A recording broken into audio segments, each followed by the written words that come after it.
Welcome to Podkey Wellness, where we make room for the brain, the heart, and everyday life. Sometimes you want to do the thing. You may even care deeply about it. And somehow your body and brain never get over the starting line. That gap between intention and action touches motivation, attention, relationships, and the ways we support each other. Apathy gets mistaken for sadness or laziness all the time. Yet people can still enjoy things and want good outcomes while losing the bridge between wanting and getting started. Brain research frames motivation as a running cost-benefit calculation. What might I gain, and how much physical, mental, social, or emotional effort will this take? For someone with apathy, even a modest task can carry a huge internal price tag. That means every task has an activation barrier. Lower it where you can make the first step tiny. Decide ahead of time, put distractions out of reach, and connect the task to something that genuinely matters to you. Dopamine helps translate wanting into pursuit and vigor through circuits linking the basal ganglia and frontal lobes. Pleasure involves other systems too, including opioid systems. That distinction helps explain why intense pursuit can exist without much added enjoyment, especially with addictive drugs. One striking clinical case found little benefit from levodopa, while a dopamine receptor drug, ropinirole, helped a deeply apathetic patient gradually return to showering, haircuts, work, and social life over about 3 months. Medication decisions belong with clinicians, of course, and the larger takeaway is that apathy can reflect real, treatable brain systems. Oddly, imaging studies sometimes find greater activity in motivation-related regions among apathetic people making effort-reward choices. Think of it as a car burning extra fuel to get over a steep hill. Attention is a selection system with limited capacity. A sudden threat can grab it from the bottom up, while goals direct it from the top down. Meanwhile, internal thoughts are competing for the same scarce bandwidth. Practice can sharpen a practice task, whether that's a lab exercise or a video game. Yet the benefits often stay pretty specific. The practical win comes from shaping the environment. Silence notifications, close email, reduce choices, and clear away avoidable competition. ADHD also deserves a fuller picture than can't concentrate.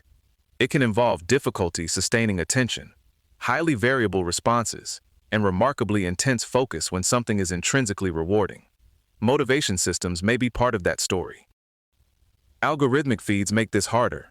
One search about dieting or fitness can become an endless conveyor belt of images, advice, and ads, narrowing attention around a single standard of how a body should look. Our sense of self emerges from memory, attention, perception, bodily experience, agency, and social roles. New roles, sustained experiences, illness, hormones, and changes in the brain can all reshape how someone experiences who they are. Identity is built through repeated actions, including the imperfect ones. A title, credential, or label can matter, and lived practice is where a role starts to feel real.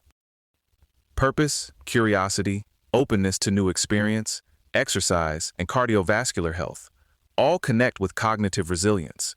Blood pressure, diabetes, cholesterol, smoking, alcohol, relationships, and meaningful activity belong in the same broad picture.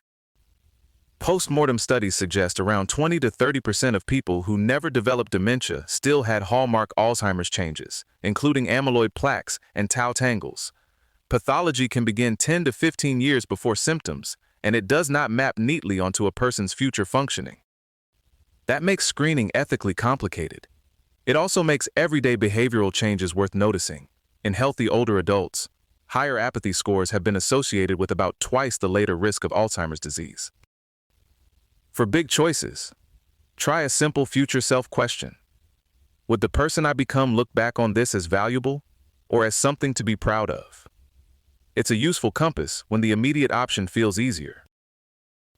Mental health includes the ability to feel sadness, anxiety, and anger when life calls for them.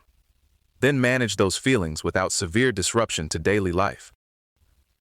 When someone is struggling, brief language can land more deeply than a long lecture. One practical line is, "What you're doing isn't working. We have to come up with something else." A steady adult presence carries real weight too. That stinks. I'm sorry that happened. Those simple responses can keep a person from feeling alone or managed. Ask whether they want help or whether they need to vent. When they need to vent, listening without rushing to fix it can be exactly the support they were asking for.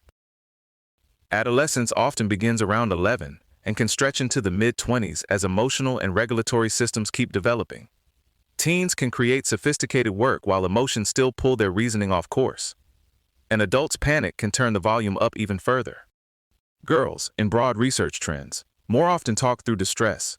Boys more often distract themselves. Both can be useful. Rumination can deepen distress, and nonstop distraction can block needed expression and support. When you're worried about suicide, ask directly. Teens generally appreciate being asked. Persistent suffering or impaired daily functioning calls for professional support. Avoidance is anxiety's best friend because it brings immediate relief and teaches the brain to escape again. Graded exposure offers a different path. 20 minutes at a party, a supported return to school, one manageable step at a time. Weight loss during adolescence deserves attention because teens typically gain weight and strength as they develop. Rigid food rules, excessive exercise, injury, and intense appearance focus can signal trouble. Eating disorders affect boys and people of every gender, and socially praised healthy habits can conceal serious restriction.